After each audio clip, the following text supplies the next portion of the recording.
It was a dark May night in 2016 on a remote beach in Australia's far north Queensland when two best friends were on a celebratory weekend getaway that quickly turned into something out of a horror movie.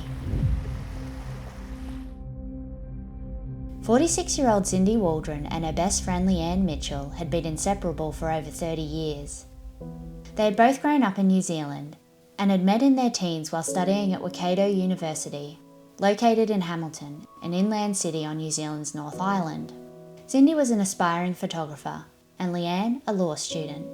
They had both passed each other in the hallways of the university while hurrying to their classes, and when they were finally introduced, there was an instant bond between them. A bond that only grew stronger over their 30 years of friendship, one that distance, time or hardship could never break. And after graduating and spending their 20s in New Zealand, they both eventually moved over to nearby Australia for better employment opportunities. Cindy eventually settled in Lithgow, a small rural town in the central tablelands of New South Wales. There, she ran a professional photography business specialising in weddings. And Leanne moved up to Cairns, the home of the Great Barrier Reef in Australia's tropical far north Queensland, where she built a career in property development. And although there was over 2,000 kilometres between them, Cindy and Leanne remained extremely close and involved in each other's lives. Over the years, they would often fly interstate to catch up, and when they saw each other, it always felt like no time had passed at all. They often joked that they would end up being two little old ladies together. And when Leanne had sadly been given a breast cancer diagnosis, despite living so far away, Cindy had flown back and forth from Lithgow to Cairns to be by her best friend's side, supporting her through a battle with the disease.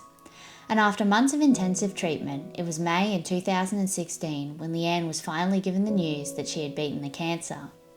She was given the all clear and was officially in remission. Cindy was ecstatic, relieved that her best friend was going to be okay. They needed to celebrate. They needed some time away to enjoy the good news. A weekend getaway with just two old friends.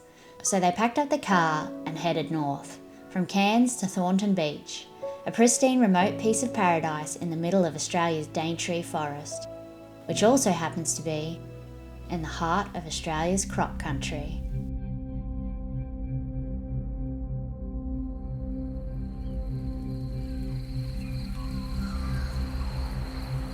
They were staying at a friend's house on the picturesque beach, and after arriving they set up their room and spent the night drinking wine and celebrating Leanne's remission. They were both in good places in their lives and wanted to bask in their positivity. They went down to the beach, listening to the waves crashing along the shore. It was a dark night, and the cool night air hit their skin as they ran around through the darkness, laughing and playing like they were teenagers again. And as they did, out in the dark water, a giant 4.3 metre crocodile lay amongst the waves, watching their two dark figures on the beach, waiting for them to make their way down to the water's edge. And in their euphoria, without realising, Cindy and Leanne did end up on the water's edge. And as the inky black waves lapped at their thighs, the crocodile silently made its way through the darkness towards them.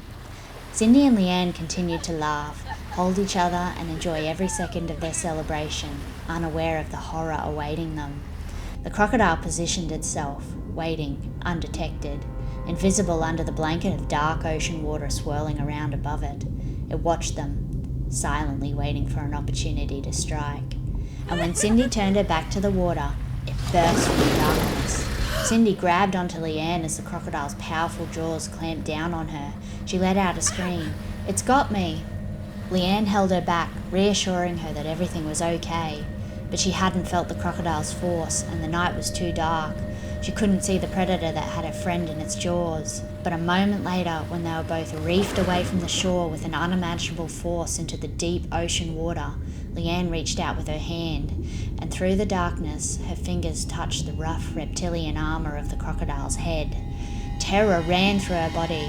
She frantically pushed and hit the crocodile, trying to free her friend, but suddenly it pulled at them again with unmatched force. Leanne tried desperately to hold on to Cindy, but the crocodile was too strong, and a moment later, Cindy was ripped from her arms. Leanne dove underneath the water again and again, frantically feeling through the dark ocean, trying desperately to find her best friend, but it was in vain. It was too dark, and Cindy was gone. She raced back to the shore and screamed Cindy's name over and over again across the deserted beach, hoping that someone would hear her, and when help finally came, she was airlifted to hospital and treated for shock and deep bite wounds to her arms. Cindy's devastated family flew in from New Zealand while a large-scale search took place. They arrived at Thornton Beach and walked along the sand. They watched the waves crash along the shore, the place where their beloved Cindy had taken her final breath. They waited, hoping that officials would locate her as they scoured the shoreline and nearby estuary areas, and days later, a 4.3-metre crocodile was located nearby. It was euthanized and searched, and sadly, inside, they found the remains of Cindy. Her family were heartbroken, but they didn't blame the crocodile. They knew it had attacked in its own environment. Her father said Cindy often did crazy things on impulse. What she did that night was a crazy thing, absolutely crazy, but that was her. Leanne eventually recovered from her injuries, but the horror of losing her best friend on that dark May night in 2016 will never leave her. She returned to her home in Cairns bereft. She would now have to grow old without her best friend.